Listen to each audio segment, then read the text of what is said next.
Porque todos los que son guiados por el Espíritu de Dios, estos son hijos de Dios. Pues no habéis recibido el espíritu de esclavitud para estar otra vez en temor, sino que habéis recibido el espíritu de adopción, por el cual clamamos, Abba, Padre. El Espíritu mismo da testimonio a nuestro espíritu de que somos hijos de Dios. Y si hijos de Dios, también herederos. Herederos de Dios y coherederos con Cristo, si es que padecemos juntamente con Él, para que juntamente con Él seamos glorificados. Pongamos este ratito en manos de Dios.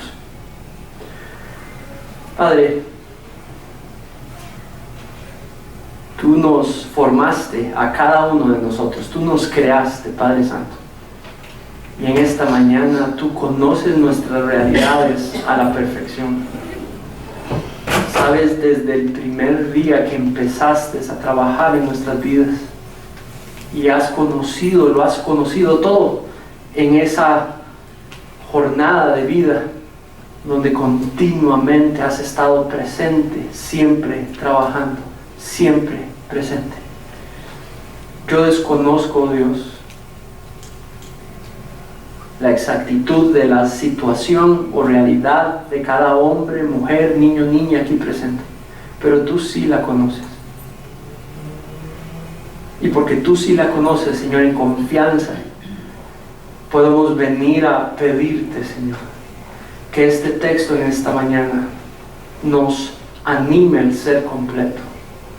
Que este texto en esta mañana nos enseñe, nos muestre lo que nos faltaba por comprender, entender en esta etapa de vida en la que nos tienes, Padre. Te pido que si tienes que confrontarnos, lo hagas, Padre, porque eso es lo que hace un padre con un hijo, con una hija.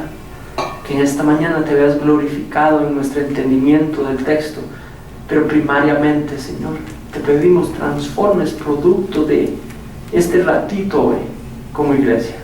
Transformen nuestras vidas. Hoy venimos, Señor, para que transformen nuestras vidas un poquito más.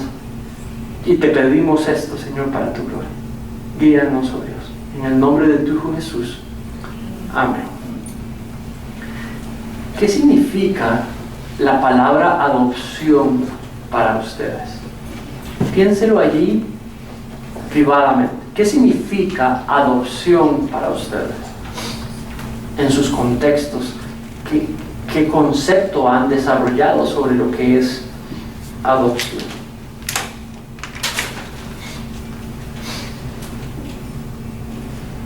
Mientras lo piensan, quiero pedirles que recordemos lo que hemos estudiado hasta el día de hoy.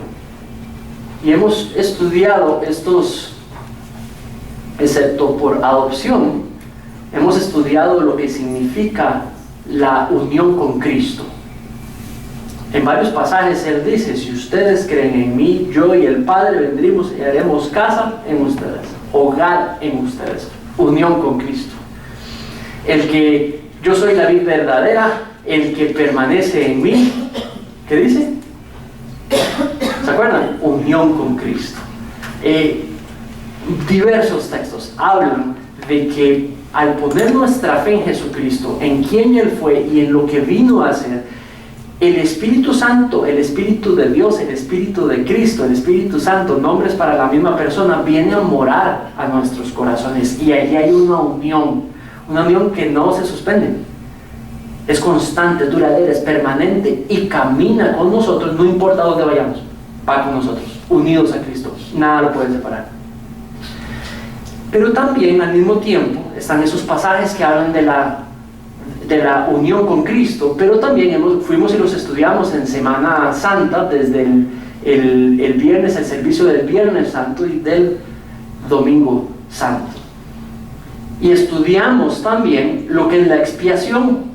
La expiación es lo que hace posible, la expiación de nuestros pecados es lo que hace posible la unión con Cristo.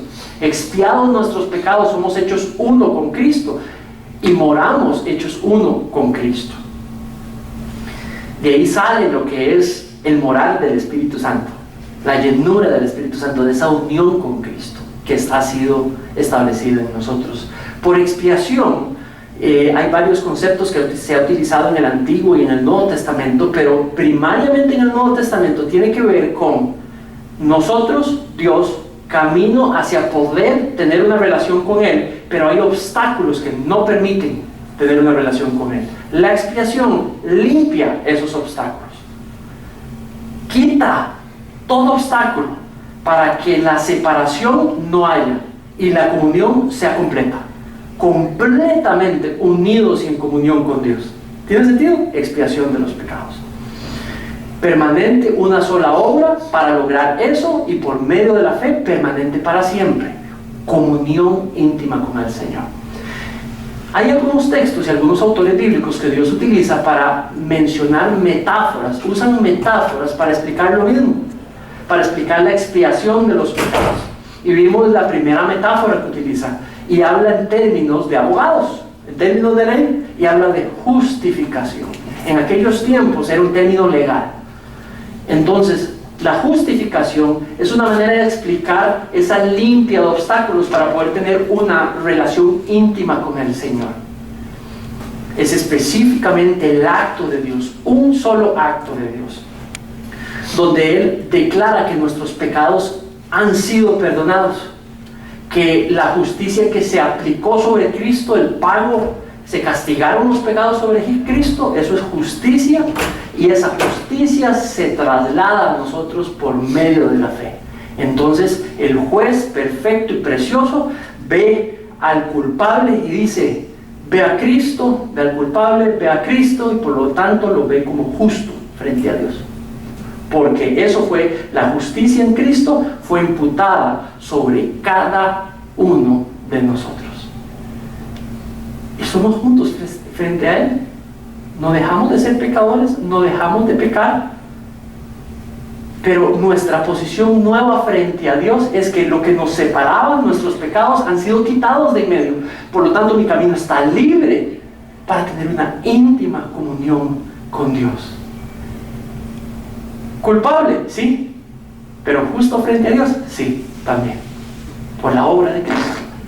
La segunda metáfora que vimos, que explica la Biblia sobre la misma expiación, es la redención, y esto es que el dominio del pecado sobre nosotros es roto, esa cadena rota, porque somos hijos de Dios, porque somos hijas de Dios.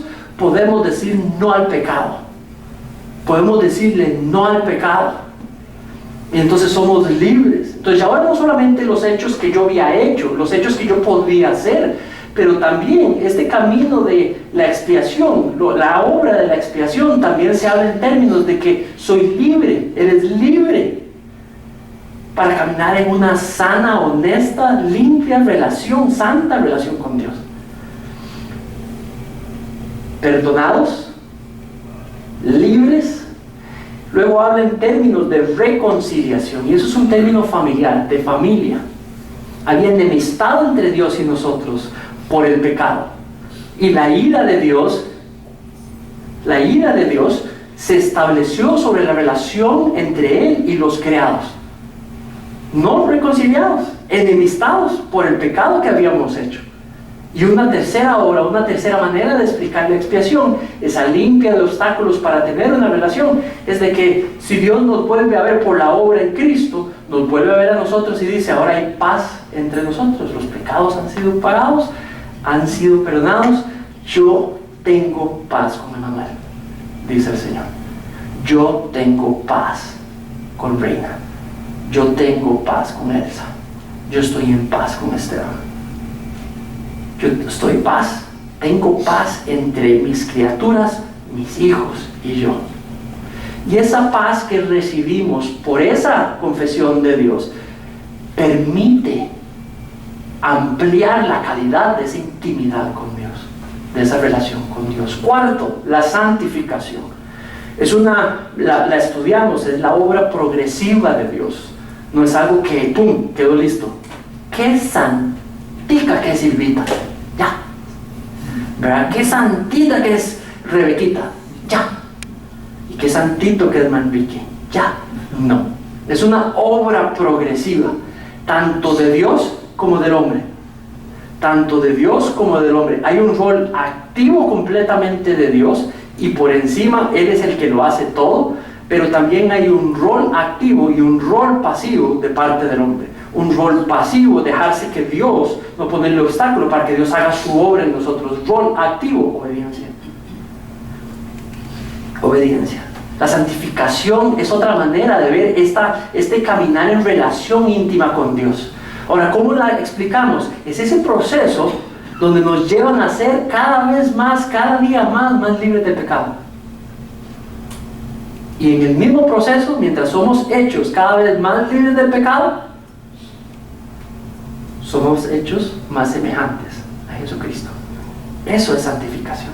Esa es una descripción de este caminar donde los pecados han sido expiados y puedo entrar en una relación íntima con Dios. Por último, la adopción. Y ese es la manera en la que quiero cerrar la serie de Unidos con Cristo. Entonces, ahora sí, este es un término jurídico, esto es un término familiar, esto es un término sumamente real, no solamente en la cultura grecorromana, que fue cuando fue dicha por Pablo y en el contexto de las personas que vivían en esa cultura, pero primariamente porque debemos de entender lo que ella verdaderamente significa para que podamos comprender y sacarle el jugo de la verdad que implica el que hemos sido hechos hijos suyos. Muy bien, hay dos experiencias que yo he tenido sobre adopción. Hay una negativa y una positiva. En mi familia, mi abuelo nos contó, y a través de nuestros tíos o de mi papá también nos explicó que él era hijo natural, había sido él había sido el producto de un romance entre un hombre casado y una mujer soltera. Y él fue traído en aquellos tiempos, normalmente era lo que sucedía. El padre que reconocía al niño lo traía al hogar a vivir con la familia original de él. Y así fue traído mi abuelo a vivir. Entonces, no era un hombre que hablaba muy abierto de las cosas que le habían sucedido, pero ya no sé si lo que les voy a contar vino más bien por cuento, no directo de él, pero de los más allegados a él, ya sea mis papás o su esposa, mi abuela. Y lo que contaba era que si hay algo que experimentó como adoptado por esa familia, era que todo el mundo, excepto uno, le recordaba que era un hijo ilegítimo de la familia. Tanto la madrastra, como el mismo padre, como los hermanos, excepto una, la hermana mayor. Todos le recordaban, una y otra vez, que eres un hijo, sí, pero ilegítimo.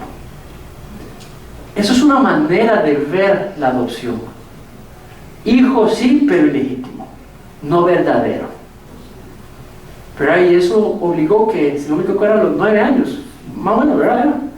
Eso hizo que a los 9 años se escapara del hogar a vivir solo, y se creó solo en una familia que después lo adoptó en Limón. Esa es la primera experiencia sobre adopción. El que está bien, sí, pero eres ilegítimo, hijo ilegítimo de la familia. Es una manera de ver la adopción. Ahora, la otra manera de la adopción también sucedió en nuestra misma familia, y me acuerdo que este es un hermano de mi tía, de mi abuela, y ellos adoptaron, tenían, ya no me acuerdo si eran 2 hijos, Crista y, bueno, eran 2 hijos naturales, y adoptaron a este precioso ser. Y digo precioso ser porque creciendo yo chiquillo, lo que me acuerdo de él era el cariño, la humildad, el amor de él hacia uno como niño. Cuando los otros que sí eran verdaderamente de la familia, hablando biológicamente en términos, eran más toscos, más bruscos, pero él era impresionantemente gentil. Y luego me enteré que era adoptado. Y luego empecé a observar cómo fue que él vivió siendo hijo adoptado de mi tío, y lo que puedo ver es que él era tratado como que un hijo que legítimo, adoptado, pero hijo legítimo. Él no solamente, este era el tío más amable de todos los tíos. Él no solamente recibió el nombre de mi tío abuelo, pero también adoptó el carácter de mi tío abuelo. La humildad y el amor de mi tío abuelo, así lo desarrolló él, hijo legítimo. Y me acuerdo que su hermana, Crista, lo trataba con un amor y un cariño, y viceversa. Había una legitimidad, era verdaderamente hijo de la familia y tratado como hijo de la familia. Y como hijo legítimo desarrolló el carácter del padre. Es impresionante. Entonces, dos conceptos sobre adopción. Uno, está bien, adoptado, pero ilegítimo. Otro, adoptado, hijo completamente legítimo. ¿Cuál crees el concepto que maneja el texto aquí? Entonces, hoy yo tengo un propósito con estos 4 puntos que quiero compartir con ustedes. Y mi propósito es que nos preguntemos lo que significa para nosotros en esta mañana, o ha venido significando, el que hemos sido hechos hijos o hijas suyas. Y cómo estamos introduciendo esa realidad y verdad entre nuestra manera de leer nuestra realidad y la realidad propia, nuestra, tuya y mía, con cada una de las características que ella tiene. Cómo nos hace sentir y qué implicaciones tiene. Y eso es lo que quiero específicamente animarte hoy, para que puedas celebrar una vez más esta unión que tenemos con Cristo por medio de la fe. Entonces, nada más acuérdense de esto: por estar unidos a su Hijo Jesucristo, nosotros lo vemos y lo clamamos como Padre, y Él nos ve como suyos. ¿Tiene sentido? Unidos a Cristo, lo clamamos como Padre y nos ve como suyos. Y esa es la idea primaria que quiero que se lleven hoy. Suyos, Padre, mi Padre, mi Padre.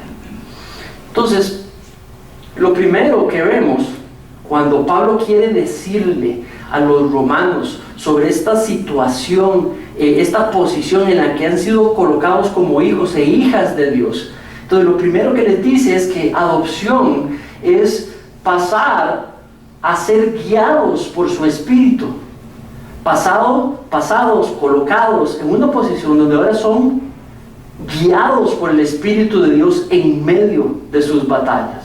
Ahora, el contexto de la iglesia de Roma es que están pasando hambre, están pasando persecución, los están matando. Están enfermos, no tienen techo, están siendo perseguidos. El capítulo 8, como les he dicho, es como uno de los capítulos preferidos míos de la Biblia, y lo estudiamos un poquito la semana anterior. Entonces, vea por ejemplo versículo 34. Váyase para adelante un poquito. Versículo 34 dice: no es 35, perdón. ¿Qué nos separará del amor de Cristo? Y dice: tribulación, angustia, persecución, hambre, desnudez, peligro, espada.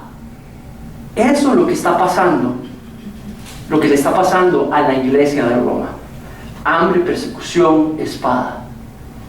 Entonces, cuando Él les dice lo que les dice aquí, lo que busca es animarlos y levantarlos para que esa nueva visión como hijos de Dios los permita, sea como un lente que uno se pone y puede observar la realidad que uno está enfrentando por medio de ese lente de suyo. ¿Me explico? De que soy suya, de que soy suyo, su hija amada, legítima. Entonces, ven lo que dice el versículo 14. Y voy a irlo despedazando con usted poquito a poquito. 8:14. Porque todos los que son guiados por el Espíritu de Dios, estos son hijos de Dios. El 14 está completamente a la par del 13. ¿Vio qué inteligencia? ¿Ah? Ya lo aprendimos todo ahí. Lo que quiero decir es que lo que está diciendo el 14 está completamente pegadito, unido a lo que dice el 13. Entonces no se debieran de entender separados, están unidos. Entonces vean lo que dice, la realidad que está describiendo en el 13. Dice, porque si vivís conforme a la carne, moriréis, mas si por el Espíritu hacéis morir a las obras de la carne, vivirás.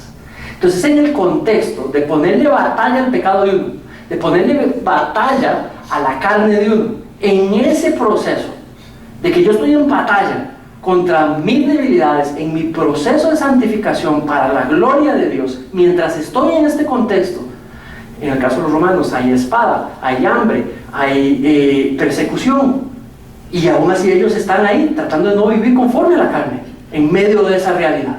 Y es allí en ese contexto que les dice, versículo 14, todos los que son guiados por el Espíritu de Dios son hijos de Dios. Entonces parece que lo que les está diciendo a los romanos es, romanos, ustedes mientras están en esta realidad dura, presenten batalla contra la carne, luchen contra los estrategas, las leyes del mundo, luchen con respecto a su batalla personal, su realidad específica. Mientras tanto, háganlo guiados por el Espíritu Santo. Háganlo porque están siendo guiados por el Espíritu Santo, porque ustedes son hijos de Dios. ¿Tiene sentido? Entonces, la promesa que está dando a través de la adopción o de que somos hechos hijos de Dios es de que en medio de las circunstancias de nuestra realidad, mientras tratamos de vivir nuestra realidad no conforme a la carne, pero conforme al Espíritu, dice que podemos hacerlo porque somos guiados por el Espíritu Santo, porque somos hijos de Dios. ¿Tiene sentido? O sea, quiere decir, porque eres hija de Dios, porque eres hijo de Dios, puedes batallar en tu realidad, en medio de tu realidad, siendo guiada, siendo guiado por el Espíritu de Dios. Promesas de los hijos de Dios. Entonces no batallamos solos con nuestras realidades. No decimos no a lo que no es voluntad de Dios solos o solas. Lo hacemos siendo guiados, siendo guiadas por el Espíritu de Dios. Promesa a los hijos y a las hijas de Dios.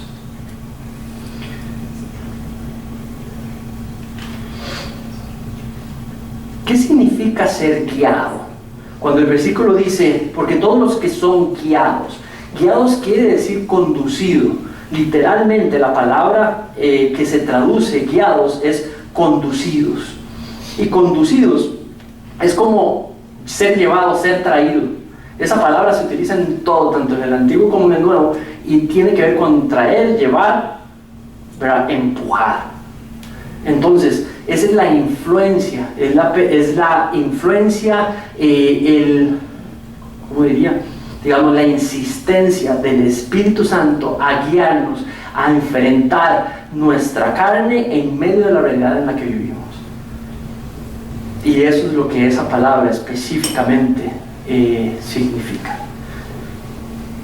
Adopción es ser guiados por su Espíritu en medio de nuestras batallas.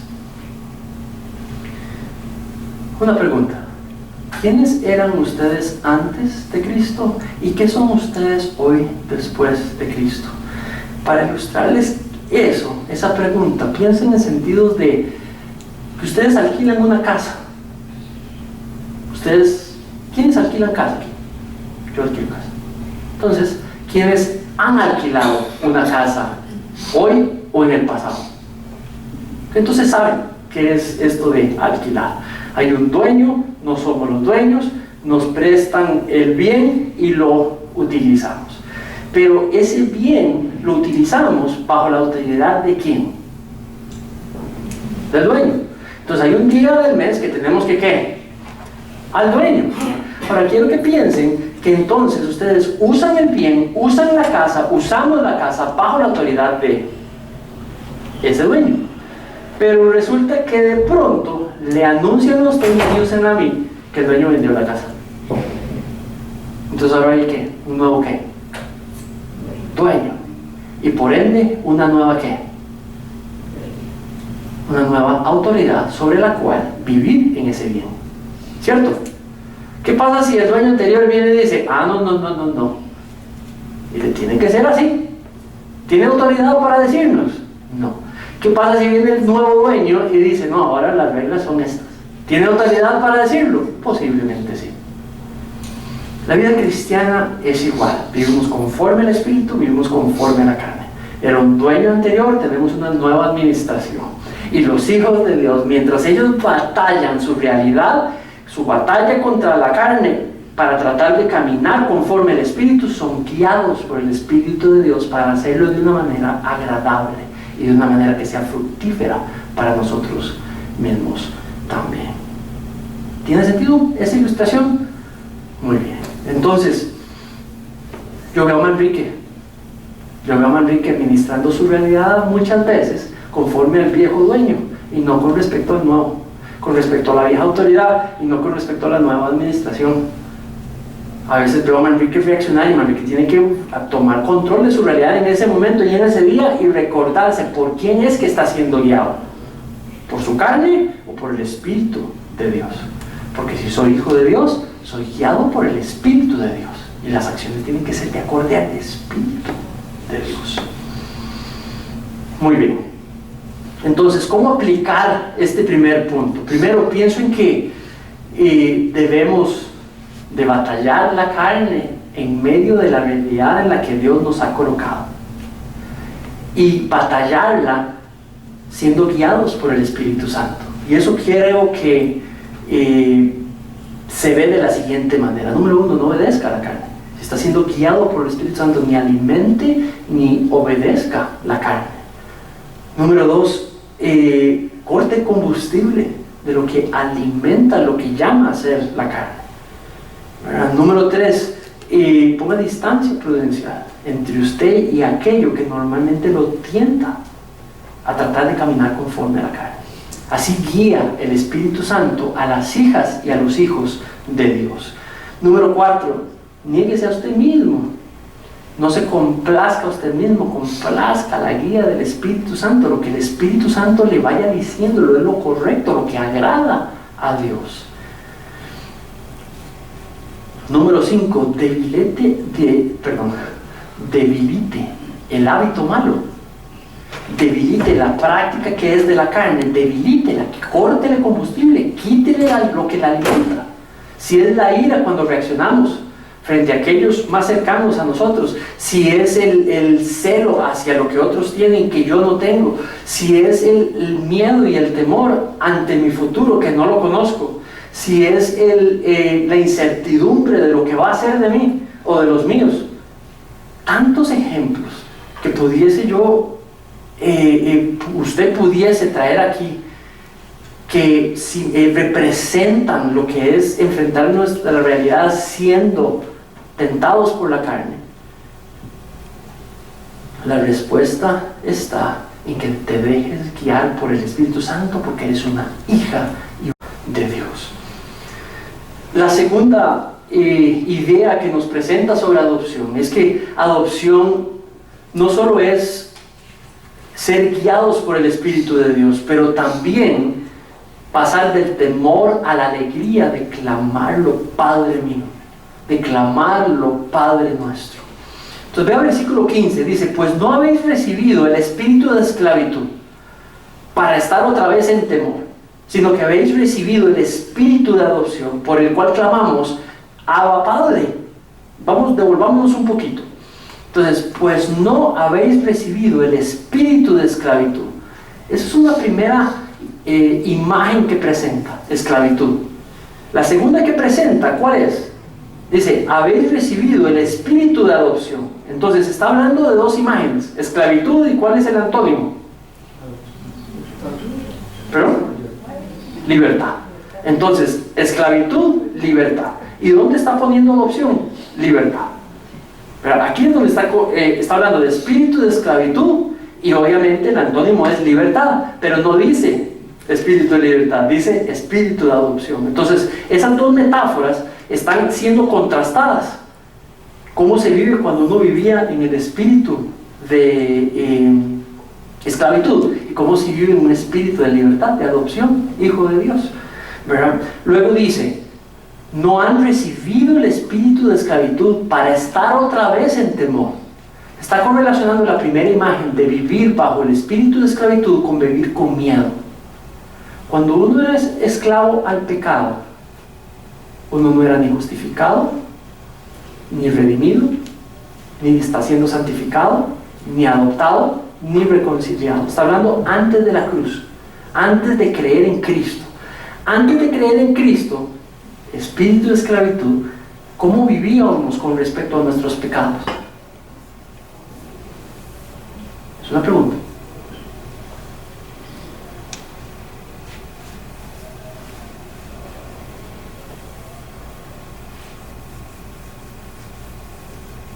Voy a volver a hacerla, puede que no lo oyeron. ¿Cómo vivíamos cuando vivíamos bajo el espíritu de esclavitud? Cuando éramos esclavos al pecado. ¿Con qué lo correlacionan? ¿Cómo vivíamos? Apartados de Dios. ¿Qué más? Con temor. ¿Temor de qué y por qué? ¿Temor de qué? Muy bien, eso es lo que dice el texto. ¿Por qué cuando uno vivía esclavizado al pecado vivía con temor?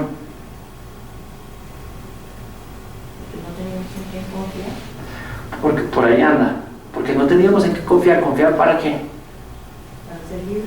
Ok, entonces no podíamos ser libres del pecado, pero ¿qué pasaba con respecto al pago por nuestros pecados? Había que pagarlas. Cuando vivíamos en la esclavitud del pecado, vivíamos en temor, porque sabíamos que teníamos que pagar nuestros pecados. Temor enorme. Y usted habló apartados. ¿Por qué la persona que vive en pecado, comete pecado, no cree en Cristo, ¿verdad?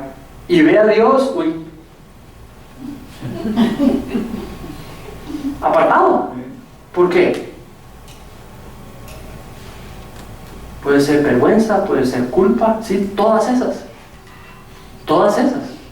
Y como era yo ir donde Dios con todo este montón que hago y que no quiero dejar de hacer y que no voy a dejar de hacer, no, y mejor apartado de Dios, yo mismo, ¿verdad? Entonces temor, es un temor de vivir apartado de Dios. Entonces vean lo que dice, pues no habéis recibido el espíritu de esclavitud para otra vez vivir en temor. ¿Otra vez qué quiere decir?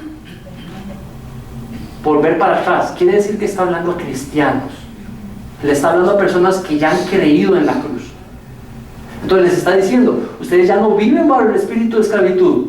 Entonces no vuelvan de nuevo al temor.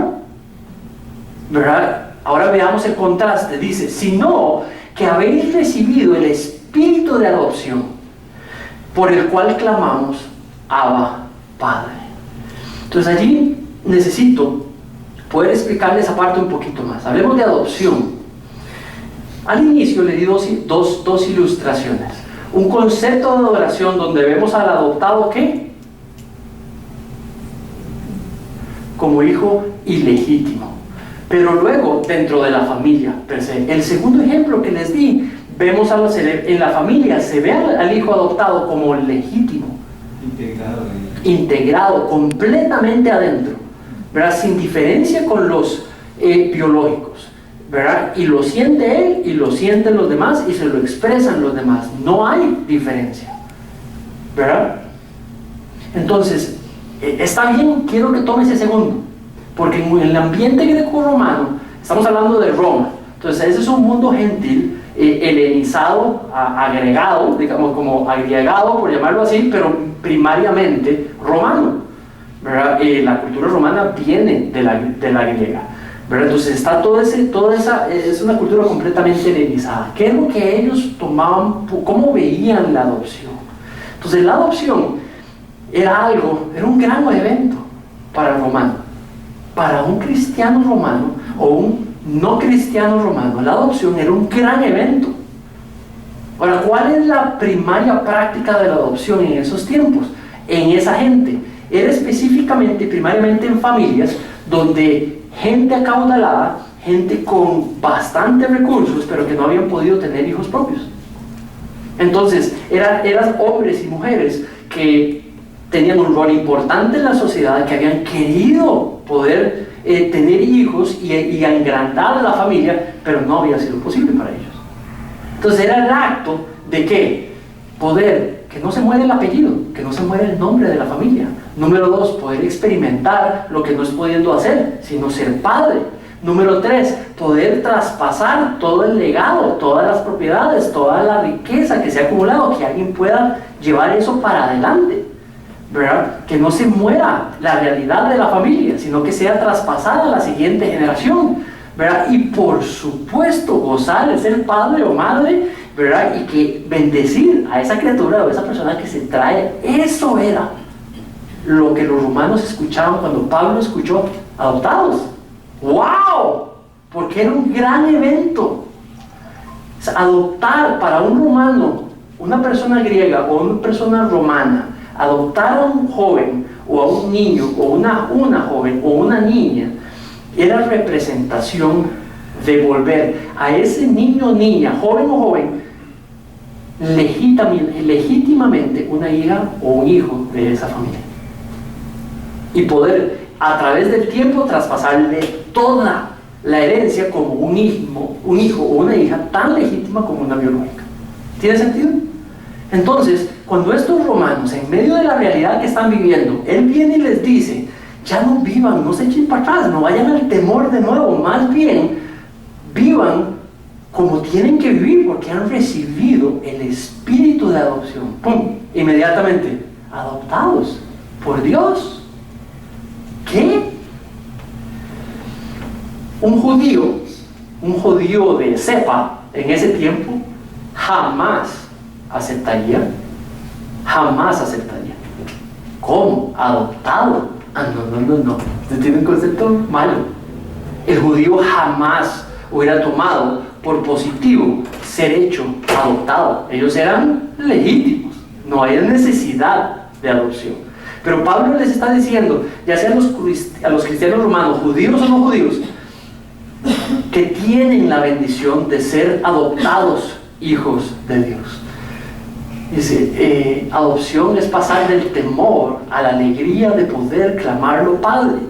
Entonces cuando dice, por lo cual clamamos Abba Padre, esa frase Abba Padre, yo crecí escuchando que significaba papito. Entonces, yo quiero que usted sepa que es posible de que significaba papito, pero es posible que no. Entonces, el gran argumento y evidencia que se presentó a través del tiempo de que sí significaba papito, y era la manera en como el niño pequeñito llamaba al padre en aquella cultura, sí hay evidencias, pero no es tan necesariamente así, ¿verdad? Entonces es posible que significara papito o no. Lo que sí es cierto es que Jesús la enseñó, Jesús la practicaba, Jesús la usaba. Vea cómo la usaba, le doy un ejemplo, quédese ahí y escúchelo. Dice, por ejemplo, cuando estaba en la alabanza, Jesús se regocijó en el Espíritu y dijo, yo te alabo, oh Padre, oh Abba, yo te alabo, oh Padre, oh Abba.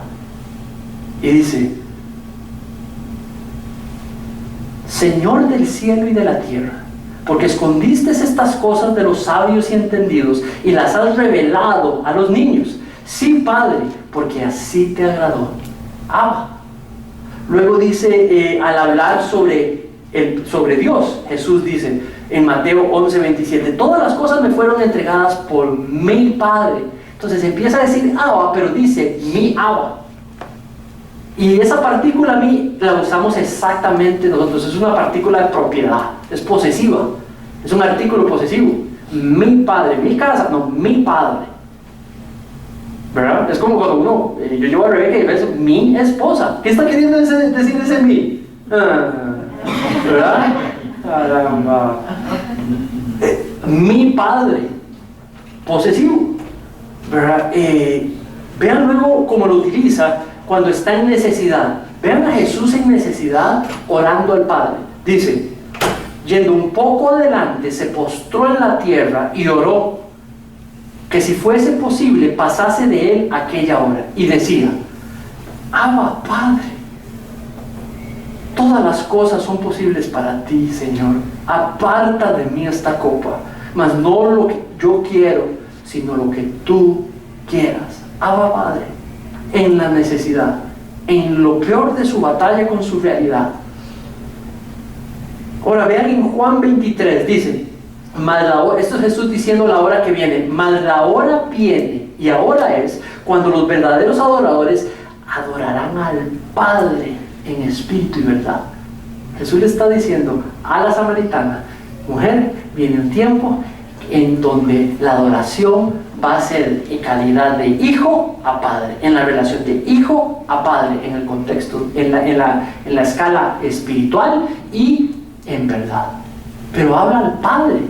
Dice que los verdaderos adoradores vienen a tratar a Dios como Padre, ¿verdad? Luego, durante las peticiones en Romanos 1:7, a todos los que están en Roma, amados de Dios, llamados a ser santos, gracia y paz a ustedes de parte de nuestro Dios, nuestro Padre. Vean Pablo otra vez en Colosenses 1:12: con gozo dando gracias al Padre que nos hizo aptos para participar de la herencia de los santos en luz.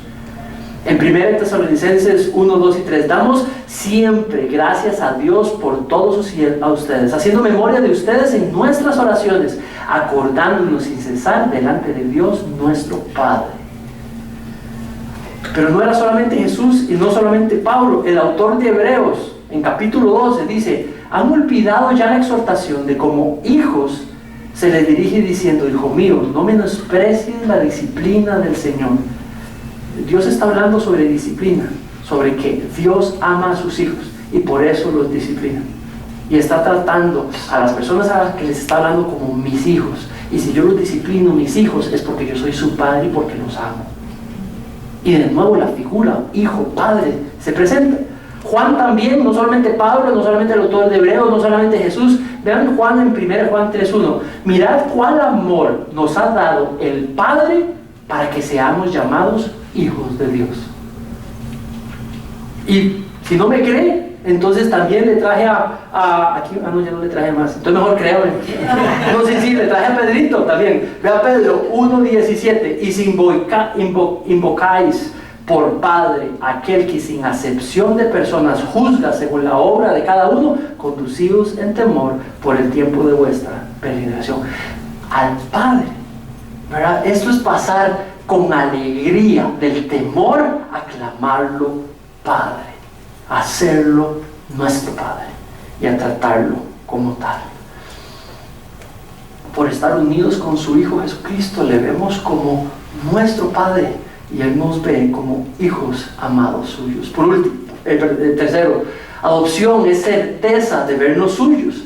Y este es el versículo 16. Dice: Espíritu mismo testifica nuestro espíritu que somos hijos de Dios. El Espíritu mismo, el Espíritu Santo que mora en nosotros, testifica. Testifica es que convence. Vamos a ver, yo voy a convencer a Emanuel que el mejor equipo en Costa Rica es... A ver, mamá. No lo convencí. Ni tan bueno convenciendo yo. ¿Qué se necesitaría? ¿Me explico? Vea la calidad de esa palabra convencer. Si de pronto usted escucha a Manuel, ¡liga!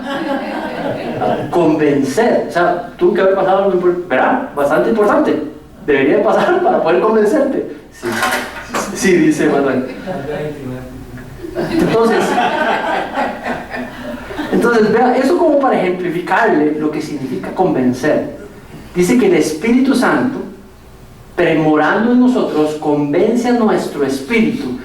Espíritu es una palabra que se utiliza en la Biblia de manera intercambiable con corazón, con alma, con espíritu, con conciencia.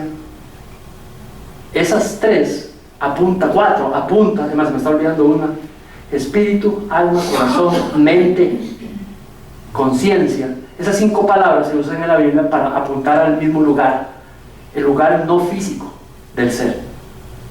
Y normalmente utilizamos alma para describir eso. ¿verdad? Entonces está diciendo que el Espíritu de Dios le dice a esa parte inmaterial de nuestro ser, lo más profundo del ser, y lo convence. Y dice que lo convence de que somos hijos de Dios. Somos. Piensen en lo que dice en el español la palabra somos. ¿Qué pasa si hubiera dicho, Esteban, de que pueda que sos hijo de Dios? ¿Cuál es la diferencia entre que sos hijo de Dios? Es una afirmación. Es una afirmación, se da por hecho. Entonces dice que el Espíritu le convence a la parte más profunda de nuestro ser que es un hecho de que somos hijos o hijas de Dios.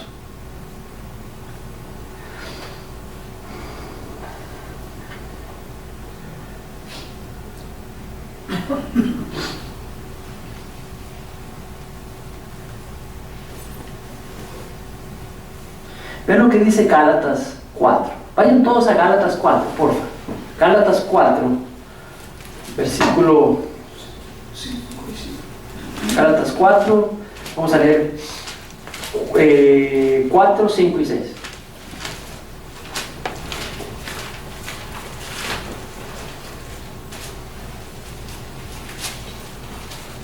Y dice, cuando vino el cumplimiento del tiempo, esos 4, ¿verdad? Cuando vino el cumplimiento del tiempo, Dios envió a su Hijo, nacido de mujer y nacido bajo la ley, para que redimiese a todos los que estaban bajo la ley, a fin de que recibiesen la adopción de hijos. Ahora, pongan atención. Y por cuanto sois hijos, Dios envió a sus corazones el Espíritu de su Hijo, el cual clama, Abba Padre. Entonces dice que el Espíritu de Jesús en nosotros. Y como Jesús le llamaba Padre, ahora que el Espíritu de Jesús está en nosotros, también el Espíritu le dice que a Dios, Abba Padre. Si Abba Padre es papito, gloria a Dios papito, entonces le decimos papito. Así es como yo le decía a mi papá, si le digo a mi papá celestial, papito, mi precioso Padre celestial. Lo que aprendí en la intimidad de decirle a mi papá biológico, así le digo al Señor. Y si le puedo decir mejor, si yo le digo a mi papá biológico, mi precioso Padre celestial, hasta que sale corriendo, ahora puedo tener una intimidad mayor para llamarle al Padre como hijo o hija, hijo que soy.